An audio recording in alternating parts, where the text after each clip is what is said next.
Sir. Sir ये मीशा है। कल रात जब खून हुआ ये यहीं पर थी। पूरी बात शुरू से बताओ मीशा, कैसे हुआ ये सब? सर हम यहाँ के डेकोरेशन पे काम कर रहे थे। अंजलि की जिद थी कि हम सारा काम रात को ही खत्म कर दें ताकि अगले दिन हमें सुबह जल्दी नहाना पड़े। रात के कितने बजे होंगे उस वक्त? सर 2 बज रहे होंगे।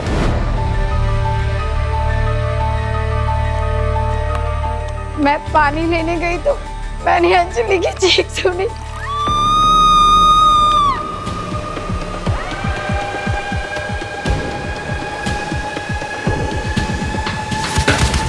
कौन है वहाँ?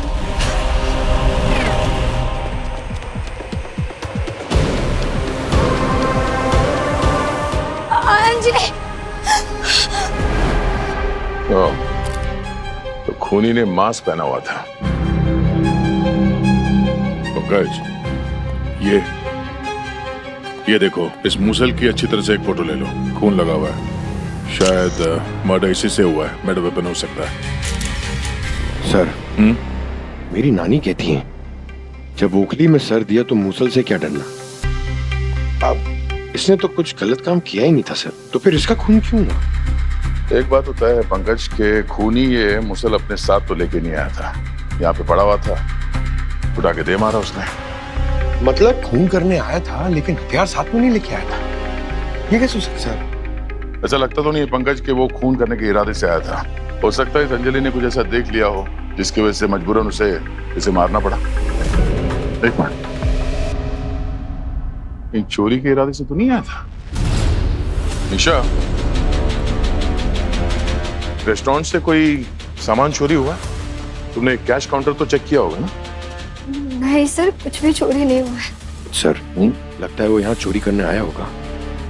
अंजलि ने उसे देख लिया होगा, इसलिए उसे मार के भाग गया। सर, सर इस रेस्टोरेंट में 14 सीसीटीवी कैमरे हैं और खून के वक्त की फुटेज एक भी कैमरे में रिकॉर्ड नहीं हुई है। ओह, तो छेड़छाड़ की गई है कैमरास के साथ। ये किसी अंदर वाले का ही काम है। पर सर सारे दरवाजे खिड़की सब कुछ चेक किया, कोई भी फोर्स एंट्री का साइन नहीं। मतलब खूनी बड़े प्यार से चाबी के साथ अंदर आया।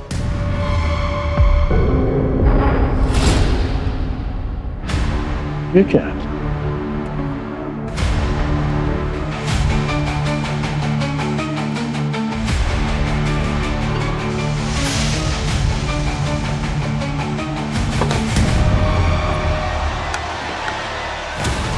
पुतले के अंदर हड्डी?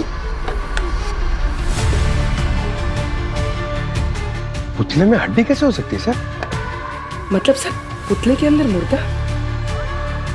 एक मिनट,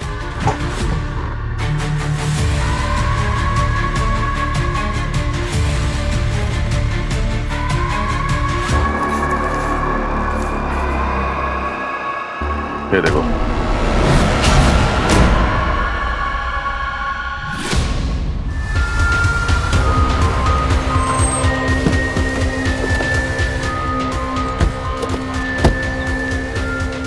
सर, अभिजीत सर काफी परेशान लग रहे हैं। हाँ, उनके करीबी दोस्त थे।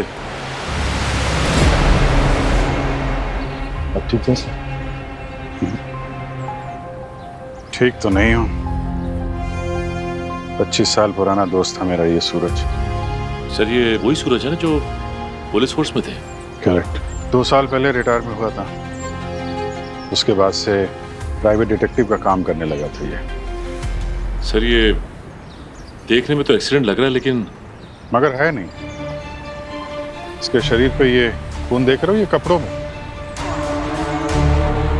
ये देखो, ये ऐसा लग रहा है हाथ के निशान किसी ने तलाशी लेने की कोशिश की है।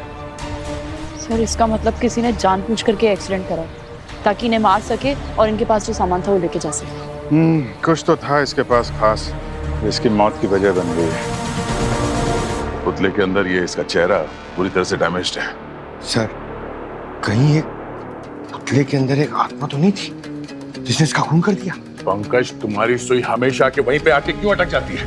हाँ, दो खून हुए हैं, समझ रहे हो? ये सब कैसे हो गया? किसने मारा अंजलि को?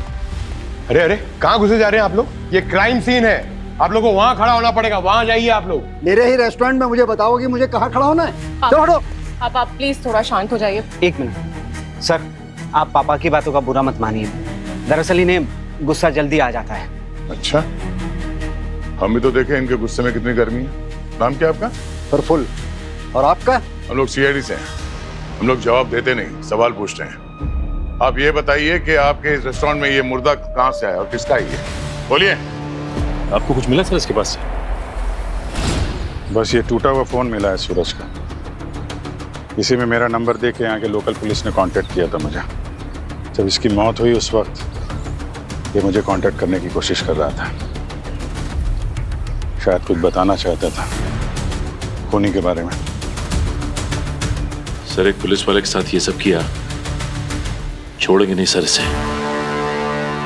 इनके कपड़ों से जो उंगलियों के निशान मिलेंगे शायद उससे खूनी का पता चल जाए। नहीं सचिन, ये ब्लड के निशान जो है बिल्कुल फैले हुए हैं। इसमें से कोई भी क्लियर फिंगरप्रिंट्स तो नहीं मिलेगा। सर सूरज एक पुलिस ऑफिसर थे, हमारे लिए कोई ना कोई सबूत तो जरूर छोड़ा होगा। करेक्ट। आदमी के शरीर से पुलिस की वर्दी उतर सकती है, लेकिन पुलिस का दिमाग वैसा का वैसा ही रहता है। सूरज ने जरूर कुछ बैकअप प्लान तो बनाया ही होगा। इसका घर चेक करते हैं, कुछ ना कुछ मिलेगा हमारे लिए। सर हम लोग रेस्टोरेंट भी चलाते हैं और लोकल आर्टिस्ट के हैंडीक्राफ्ट को एक्सपोर्ट भी करते हैं। हमें नहीं पता सर कि ये कंकाल इस पुतले में कैसे आया। रेस्टोरेंट की सजावट के लिए पुतले खरीद के लाए थे, लेकिन पुतले के अंदर मुर्दा कहाँ से आ गया सर हमें नहीं पता। सर सारे पुतले खोल के देखते हैं, इनमें भी मुर्दे होंगे सर।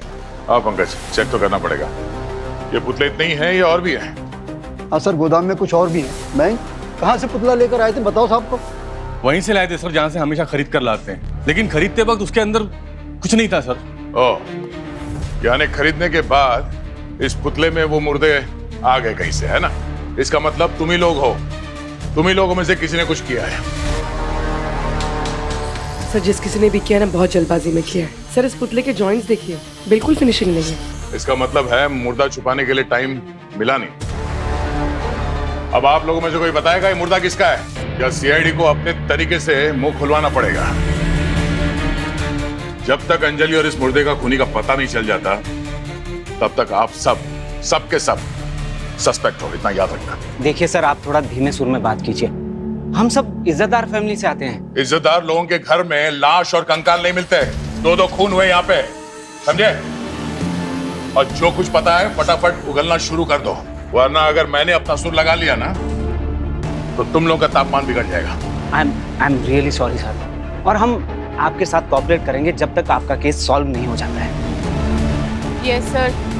और वैसे भी आप ये सारे सवाल अमन से क्यों नहीं करते? इस रेस्टोरेंट की सिक्योरिटी की जिम्मेदारी उसी की है। बुलाओ सर। गायब है वो, दिखाई नहीं दे रहा। हाँ सर, मुझे लगता है कि ये सब उसी ने किया है। हम लोगों को यहाँ फंसाकर खुद भाग गया। आप जाकर सर उसे पकड़िए। सीआईडी से भाग के जाएगा कहाँ वो? पुलिस वाले का घर है, नॉर्मल तलाशी से काम नहीं चलेगा। सूरज ने इस केस से जुड़ी कड़ी किसी ऐसी जगह छुपा के रखी होगी जो आसानी से नजर नहीं आए। हाँ सर, फिर तो नजरें पैनी करनी पड़ेंगी। बिल्कुल, ध्यान से देखो किस केस पे काम कर रहा था वो।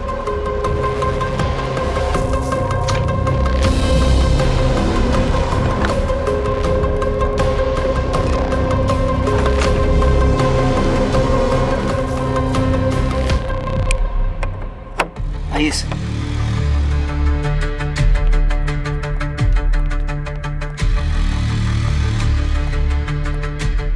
तो ये है वो गोडाउन जहाँ से आप लोग रेस्टोरेंट के लिए पुतले और वो शो पीसेस लाते हो? हाँ हाँ सर, हर हफ्ते नए शो पीस आते हैं और पुराने बदल दिए जाते हैं, रेस्टोरेंट के थीम के हिसाब से। ये थीम हर हफ्ते बदलती है? हाँ सर, ताकि हर बार कस्टमर्स को एक नया एक्सपीरियंस मिले और हमारे कस्टमर्स वापस से हमारे रेस्टोरेंट में खाना खाने आए।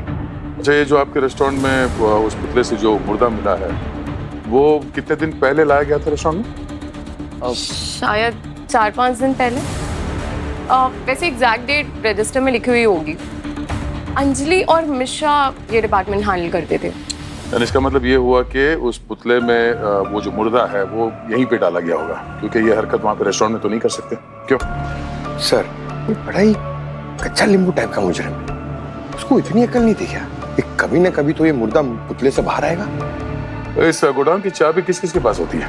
सर चाबी तो स्टाफ के हर मेंबर के पास रहती है, और मुझे लगता है कि कोई अंदर का ही आदमी है जिसने ये गद्दारी की है। तो मुजरिम कोई गद्दार था या तुम्हारा कोई वफादार, वो तो बहुत जल्द पता चल जाएगा। वेद, आखिरी बार कोई ये गोदाम में कब आया था? सर यही कोई 2-3 दिन पहले।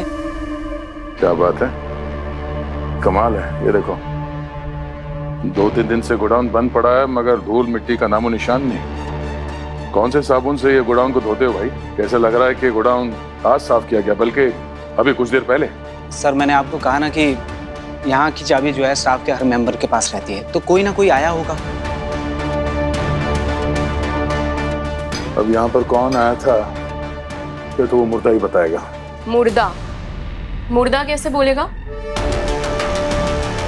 सीआईडी के पास ऐसे बहुत सारी तरकीबें हैं जिससे मुर्दा बोलता है, और अपराधी भी। क्या बताना चाहता था सूरज? सर ये भी तो पता नहीं कि हम लोग ढूंढ क्या रहे हैं यहाँ पे। इतनी सारी चीजों में वो केस वाली चीज कहाँ रखी है ये कैसे पता चलेगा? पता चलेगा सचिन, अगर वो पुलिस वाला है तो हम लोग भी तो पुलिस वाले ही हैं ना।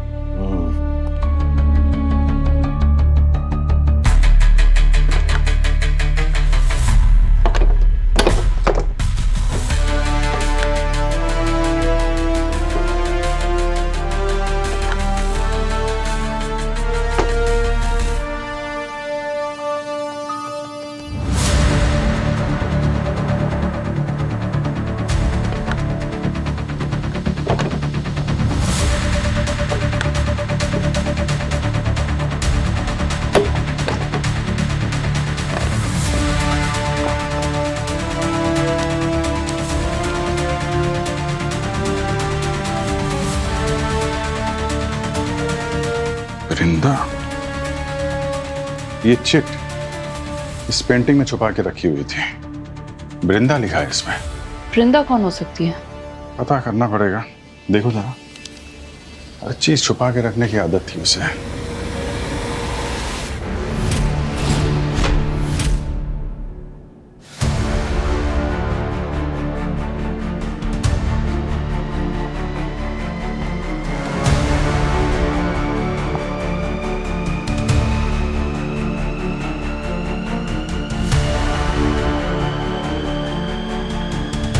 Checkmate.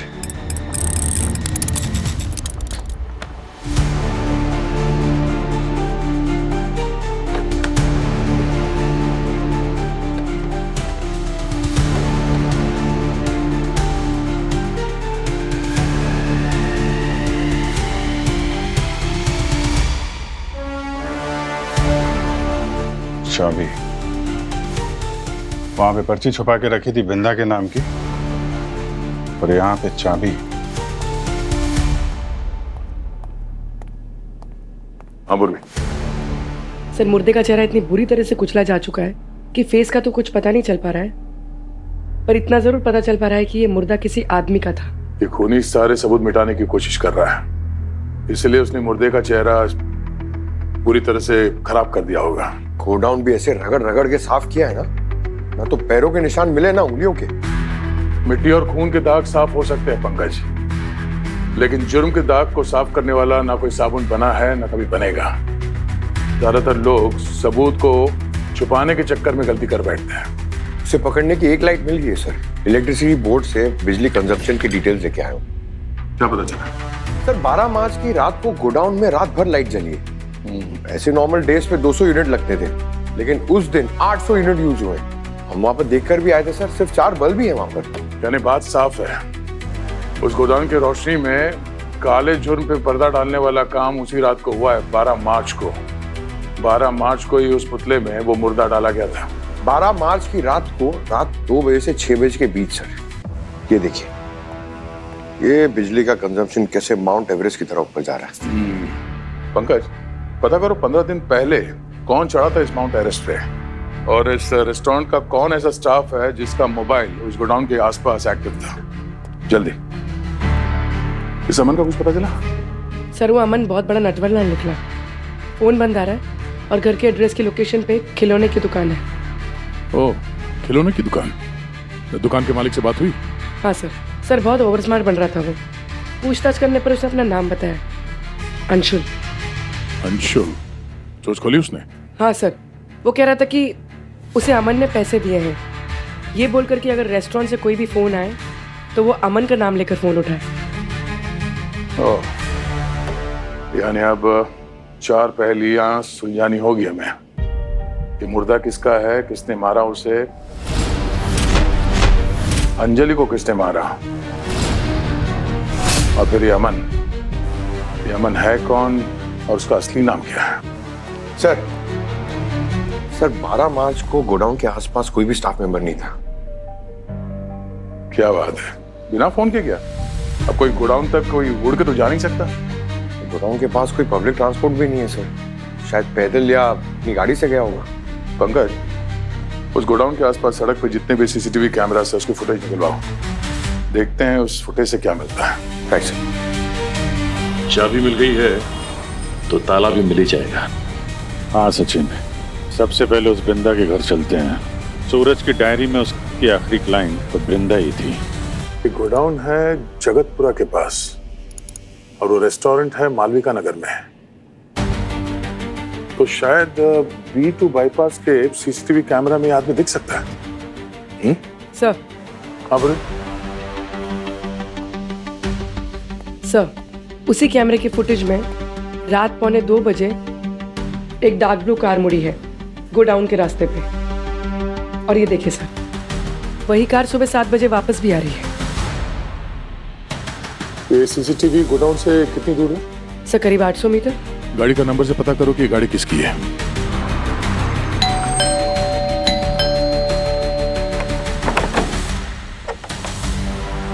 जी, आप लोग कौन है? हम CID से हैं। मिस्टर हरीश को ढूंढ रहे हैं। ये इस गाड़ी के मालिक हरीश ही है ना? जी, गाड़ी तो हरीश की है, पर आप कौन? मैं हरीश की वाइफ वृंदा। आप लोग CID से हैं? मैम, ये आप बार बार पीछे क्यों देख रही है? सब ठीक है ना? अंदर कोई है क्या? अभी कुछ देर पहले एक आदमी घर में घुस आया है, हरीश के बारे में सवाल जवाब कर रहा है और मुझे डरा धमका रहा है।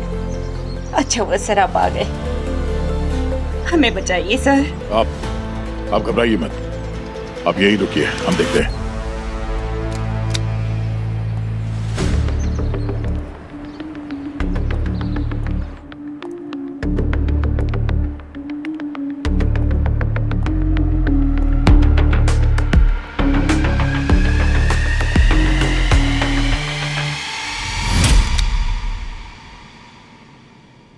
जी,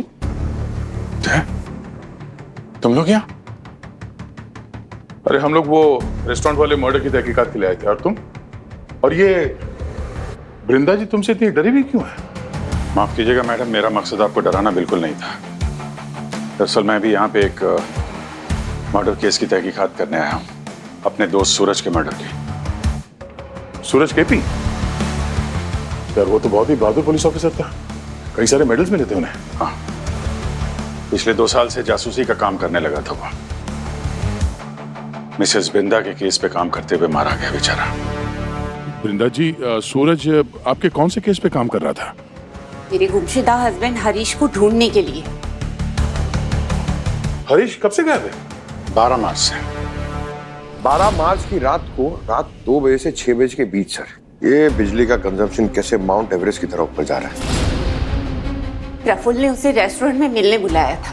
मीटिंग खत्म होते ही हरीश का कॉल आया कि वो घर वापस आ रहा है, लेकिन उसके बाद आज तक हरीश घर वापस ही नहीं आया। आपने मिसिंग रिपोर्ट लिखवाई थी पुलिस स्टेशन में? जी लिखवाई थी। पुलिस को हरीश का मोबाइल और उसकी कार दोनों शहर से 300 किलोमीटर दूर सापुतारा के पास सुनसान हाईवे पर मिली, लेकिन हरीश का कुछ पता नहीं चला। और उसके बाद से ही सूरज वो रेस्टोरेंट में काम करने लगा था, सिक्योरिटी डिपार्टमेंट में, हरीश का पता लगाने के लिए। एक मिनट, ये अमन के नाम से काम कर रहा था वहां पे? हाँ। ओ, तो अब पता चला कि अमन का नंबर और सारी इंफॉर्मेशन नकली क्यों थी? यानी रेस्टोरेंट के मर्डर्स और ये सूरज का केस दोनों आपस में कनेक्टेड है। करेक्ट। हरीश गायब हुआ था 12 मार्च को और उसकी गाड़ी और फोन मिला 14 मार्च को शहर से 300 किलोमीटर दूर सापुतारा में। तो गाड़ी जरूर उसी ने ठिकाने लगाई होगी, वो रेस्टोरेंट वाला खूनी। रेस्टोरेंट के अंदर जो पुतले में मुद्दा मिला था वो हरीश का ही हो सकता है। लेकिन बॉस, सिर्फ 15 दिन में वो लाश कंकाल कैसे बन गई? इस प्रोसेस में तो महीने लग जाते हैं। यार ऐसा तो तभी हो सकता है जब लाश को एसिड में जलाया जाए। पर ये समझ में नहीं आ रहा है कि हरीश की गाड़ी और फोन मिले 300 किलोमीटर दूर सापुतारा में, तो उसकी लाश को वहां रेस्टोरेंट में पुतले में कैसे छुपा दिया? ये बात तो है, अगर वो चाहता तो लाश को कहीं दूर ले जाके गाड़ के आ सकता था। इतना तो तय है यार, जिस खूनी ने हरीश को मारा है उसी ने सूरज की भी जान ली है, क्योंकि शायद सूरज हरीश के खूनी को जान गया था और उसी ने अंजलि को भी मारा है। ये है रेस्टोरेंट के अंदर वाला जो ये सब खेल खेल रहा है। चलो फिर रेस्टोरेंट में जितने स्टाफ है सब पे नजर रखते हैं, देखते हैं सबसे पहला बंदर कौन सा उछलता है। ठीक है, तो तुम रेस्टोरेंट पे नजर रखो और मैं जरा सूरज के क्राइम सीन पे दोबारा होके आता हूँ, शायद वहां से कुछ नजर मिल जाए। सूरज की बॉडी यहाँ पे मिली थी और वहां पे खून गिरा हुआ है, इसका मतलब वो रेस्टोरेंट के डायरेक्शन से ही आ रहा था। हाँ, और सर रेस्टोरेंट यहाँ से 4 किलोमीटर की दूरी पे, मतलब सूरज वहां से भागता आया और खूनी उसके पीछे पीछे। करेक्ट। और फिर वहाँ के बाद यहाँ पे खून है। ऐसा लगता है एक्सीडेंट स्पॉट ये है, सूरज को गाड़ी ने टक्कर यहाँ पे मारी और सूरज उड़ के वहाँ गिरा। मतलब इम्पैक्ट यहाँ लगा, बॉडी उछल के वहाँ गिरी और इसके बीच में खून का कोई ट्रेस नहीं यहाँ से यहाँ तक। इसका मतलब तो यही है सर कि वो वहाँ से किसी बाइक से या किसी गाड़ी से नहीं आ रहा था, पैदल आया। सचिन ऐसा लगता नहीं है, रेस्टोरेंट यहाँ से 4 किलोमीटर दूर है, खूनी उसके पीछे से आ रहा था, वो तो बीच में कहीं पे भी टक्कर मार देता। इसका मतलब है कि सूरज किसी बाइक या गाड़ी से ही आ रहा था। ये खून के निशान जो हैं रेस्टोरेंट की तरफ जा रहे हैं, इस खून की ट्रेल को फॉलो करते हैं, देखते हैं क्या मिलता है।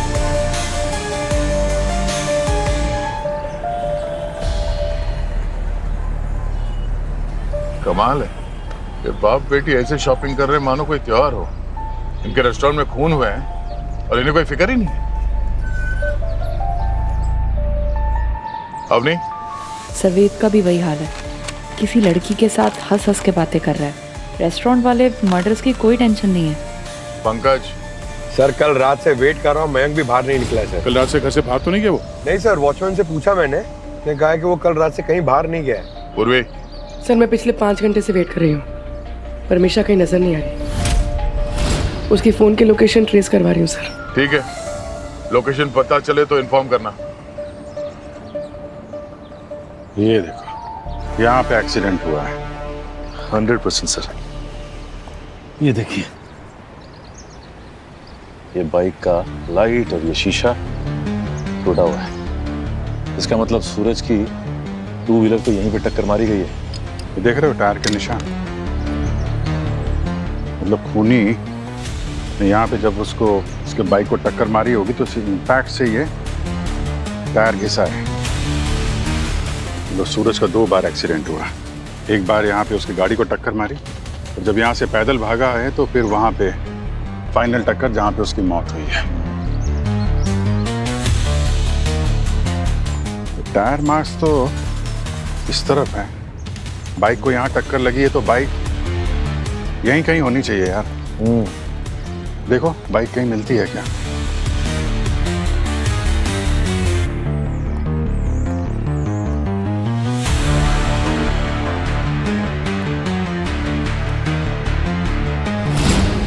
सर, हाँ सचिन, ये देखिए सर, झाड़ियों में बाइक छिपाई हुई है।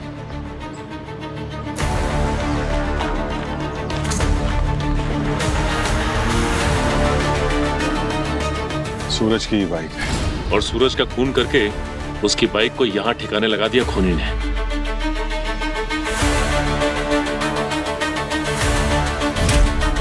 हरा रंग। इस सूरज की बाइक को जिस आदमी ने टक्कर मारी है उसकी गाड़ी का रंग हरा था। तो सूरज के खूनी तक पहुंचने का पहला सुराग तो मिल गया।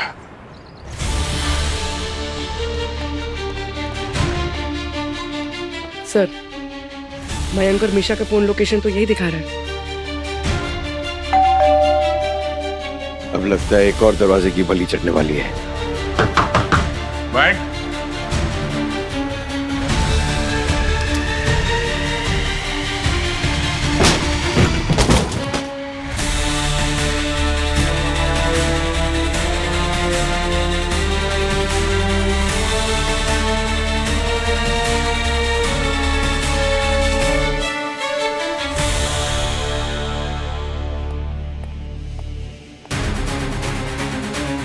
Oh no, he's dead. Sir, हम तो सोच रहे थे कि मयंक खूनी है, पर इसी को किसी ने मार दिया। लगता है ये मयंक उस खूनी का राइट हैंड मैन था। उसके सारे काम यही करता था। सबूत मिटाने के लिए उसने इसे ही रास्ते से हटा दिया। एक मिनट, आवाज।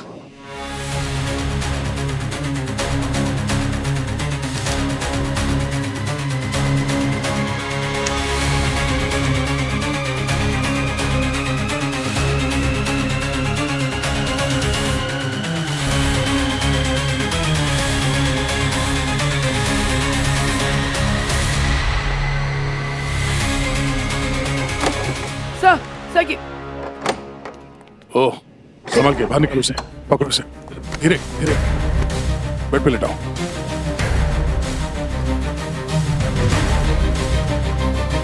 लीजिए।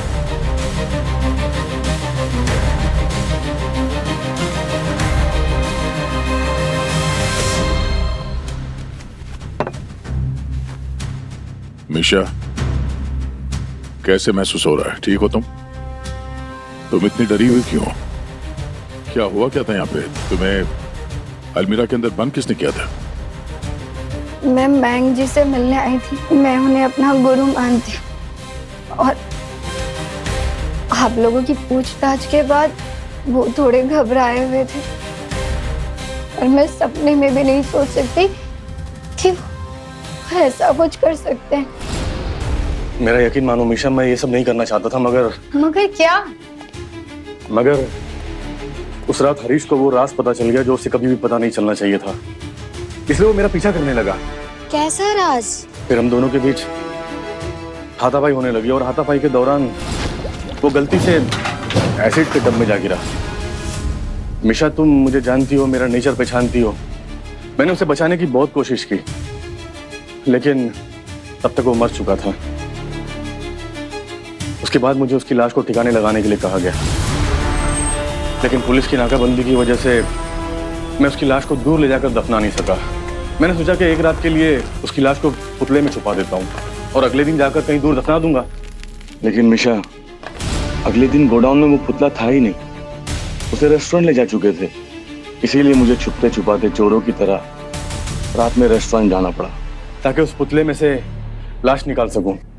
लेकिन मुझे क्या पता था कि तुम और अंजलि पहले से वहां मौजूद है, और अंजलि ने मुझे देख लिया और फिर और इसीलिए आपने उसको मार दिया।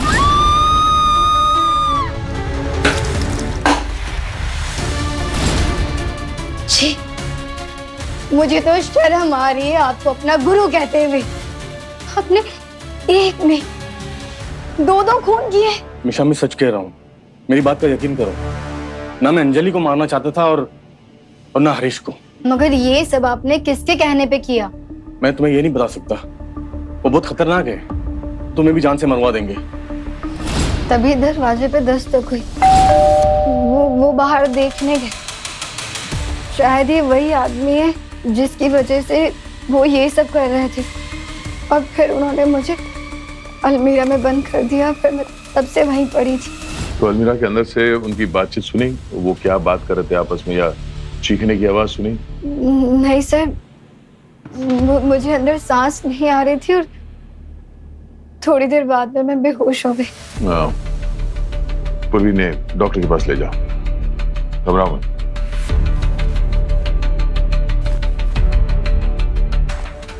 सर, इस केस में ऑलरेडी 4 मौत हो चुके हैं।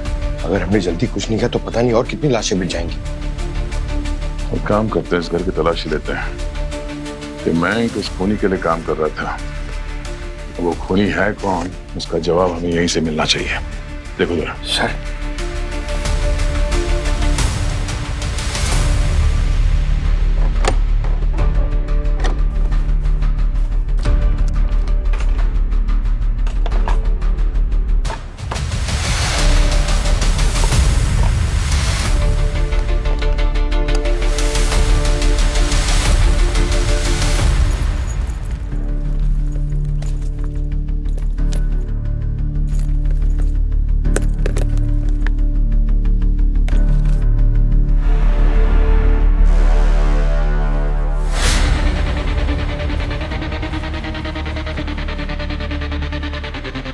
सर, हाँ? सर ये देखिए, सर बहुत संभाल के और छुपा के रखा था इसे। इसमें जरूर कुछ होगा। चलिए।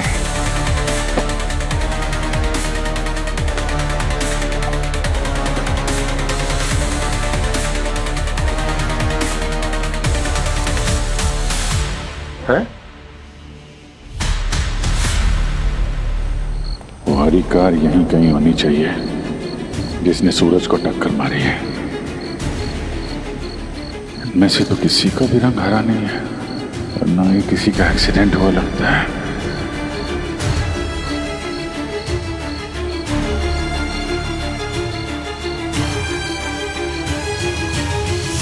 ऑयल लीकेज, लगता है इस गाड़ी का एक्सीडेंट हुआ है।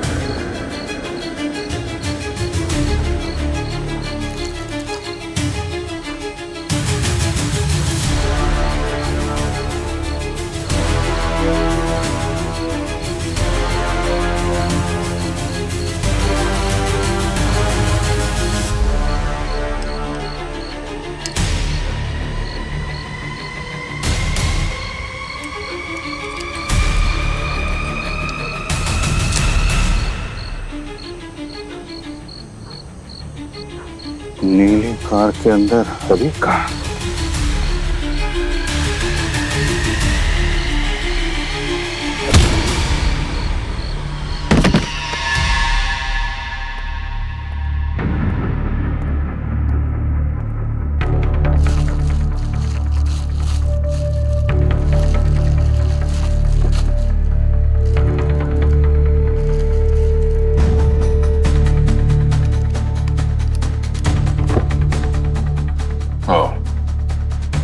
तो ये चाबी इसी बॉक्स की है और इस बॉक्स में जो भी सामान था वो खूनी पहले निकाल लिया है। इस बॉक्स में ऐसा कोई राज था जिसकी वजह से सूरज की मौत हुई है। एक बार वो सामान हाथ लग जाए तो ये गुत्ती चुटकियों में सुलझ सकती है। सर, 4 लोगों का खून हुआ इस बॉक्स वाले सामान के चक्कर में।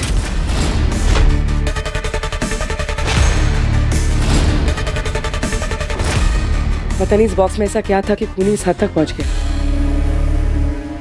जो कुछ भी था बहुत इंपॉर्टेंट, बहुत कीमती रहा होगा, इसलिए खूनी इस हद तक गया कि 4 खून करने पड़े उसे।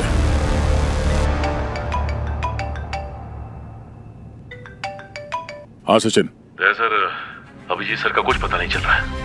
पता नहीं चला मतलब? फोन नहीं उठा रहे क्या? वो उस रेस्टोरेंट गए थे सूरज को टक्कर मारने वाली कार के बारे में पता करने के लिए, तब से उनका नंबर ही बंद आ रहा है। सर, कहीं उन्हें कुछ हो तो नहीं गया?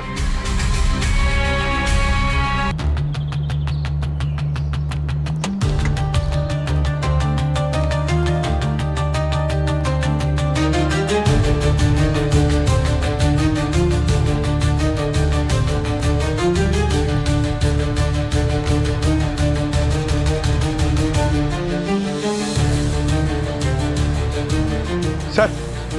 हाँ? सर, पूरा रेस्टोरेंट छान मार, अभिजीत सर कहीं नहीं।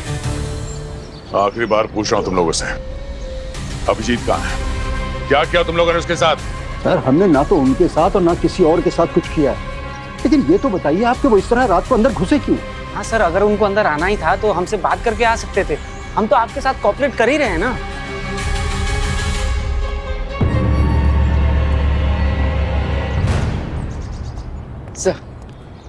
सर अभिजीत सर की गाड़ी मिली, इस पे खून लगा हुआ है। सर आपके ये जो ऑफिसर्स हैं सब कुछ तहस नहस कर दिया इन लोगों ने तलाशी लेने के नाम पे। अच्छा हुआ हमारी पॉटरी की टेम्पो आपके आने से पहले ही चली गई, वरना वो सामान भी बर्बाद हो जाता।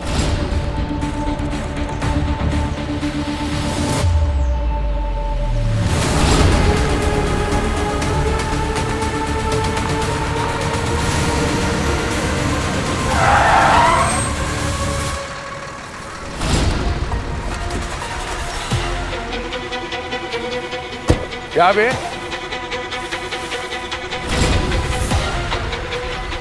क्या बे चगड़े, इस सड़क का तू आंख से देखता है कि नाक से देखता है? एक गाड़ी चलाने आती है कि नहीं तेरे को? अबे हीरो, तेरी वजह से एक्सीडेंट होते होते बचा हूँ, मुझ पे चढ़ रहा है। ए शाणे, मुंह संभाल के बात कर, वो हाल कर दूंगा, ट्रक चलाना भूल जाएगा तू। भाई जाने दे भाई, जाने दे उसको, जाने दे। अबे छोड़ ना। अरे जाना, तेरे को समझ में जा रहा है? इसको ना ऐसे नहीं छोड़ूंगा मैं, रास्ते पे उतार के मुर्गा बनाऊंगा। अरे जा चल चल नीचे उतर। अरे वो तो तेरा नसीब अच्छा है कि मेरे को लेट हो रहा है, तो तेरे को पता था कौन मुर्गा बनेगा और कौन मुर्गी। छोड़ भाई, चलो। ए चल निकल, ए निकल तू मेरे को, निकल तू। ऐसे बहुत देखे हम लोग ने, तेरे जैसे बहुत देखे, समझा? बहुत आए बहुत गए, चल छोड़। वैसे दया सर ने क्या मस्त एक्टिंग की, एकदम असली गुंडे जैसे।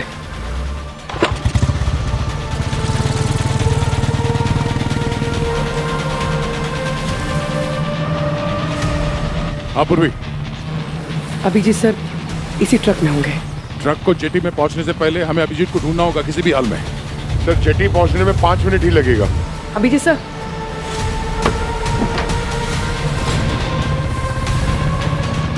Abhijit sir,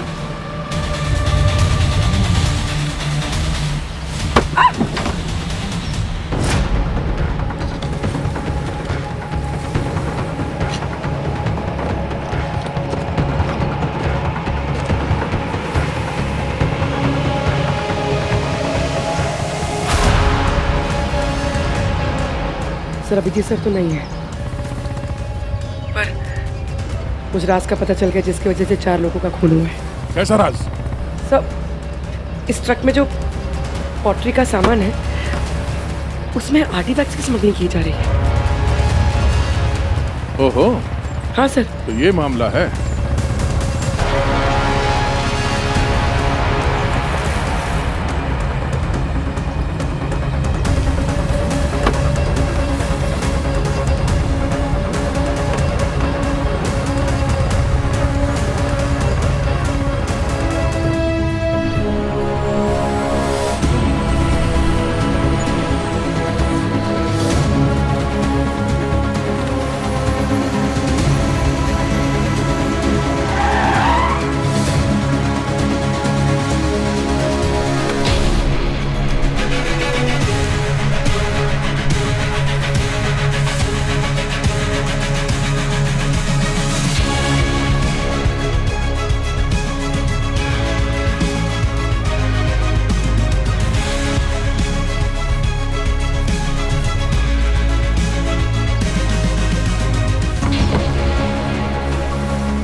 Abhijit,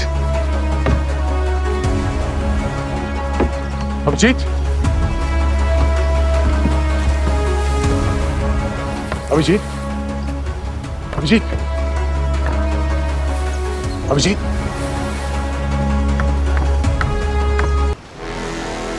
Abhijit, oh no, Abhijit,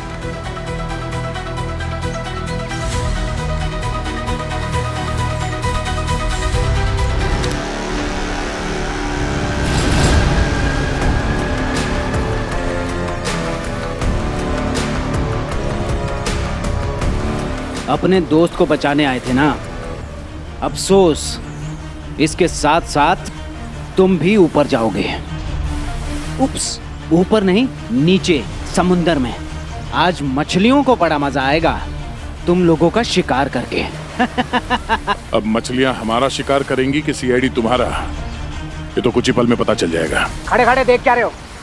बांध लो इस पहलवान को भी। तुम सब एक एक करके आओगे या एक साथ आओगे? हाँ?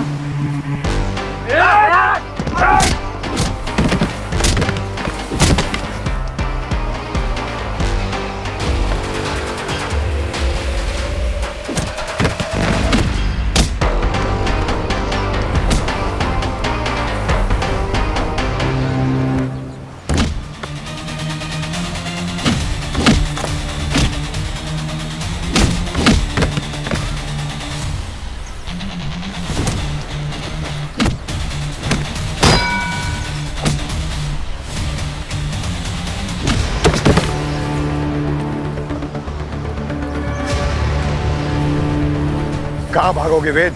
हो गया तुम्हारा खेल खत्म। संभालो इनको यार। आप निकलिए बॉस।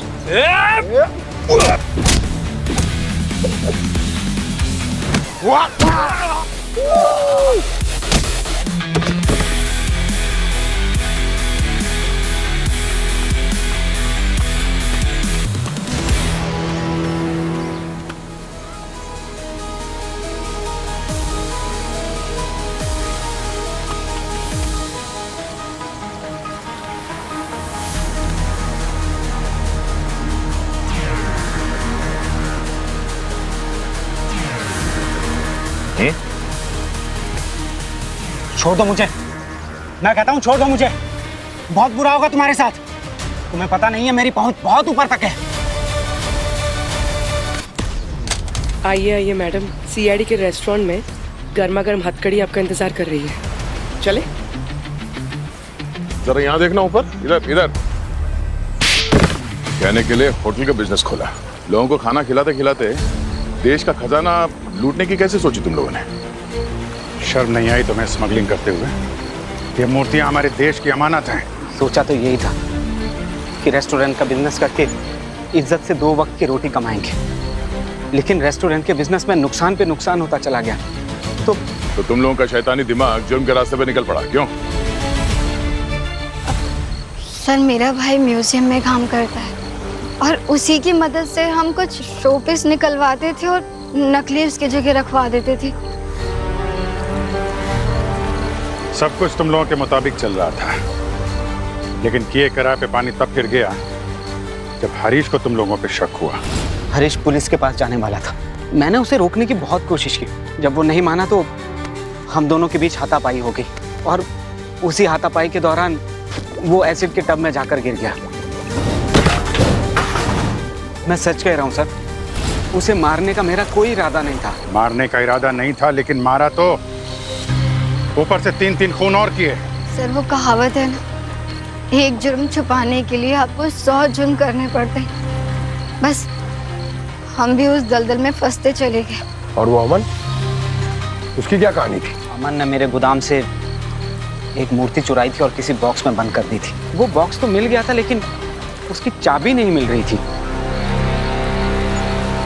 और तुम लोगों ने मयंक को इसीलिए मारा क्योंकि वो तुम दोनों के रास्तों का कांटा बन गया था। पता नहीं सर, अचानक उसकी ज़मीर को सत्यवादी बनने का शौक कहाँ से लग गया। उसने मुझे सब कुछ बता दिया। क्योंकि उसको पता नहीं था कि तुम भी इस जुर्म के दलदल में इतनी बुरी तरीके से डूबी हुई हो। सर मुझे भी कहाँ पता था कि वो इस सब में शामिल है। वे तो अपनी सारी बातें अपने पेट में ही रखते थे, मुझे कभी कुछ बताते ही नहीं थे। मतलब उस दिन जब दरवाजे की घंटी बजी तब दरवाजे पे वेद था।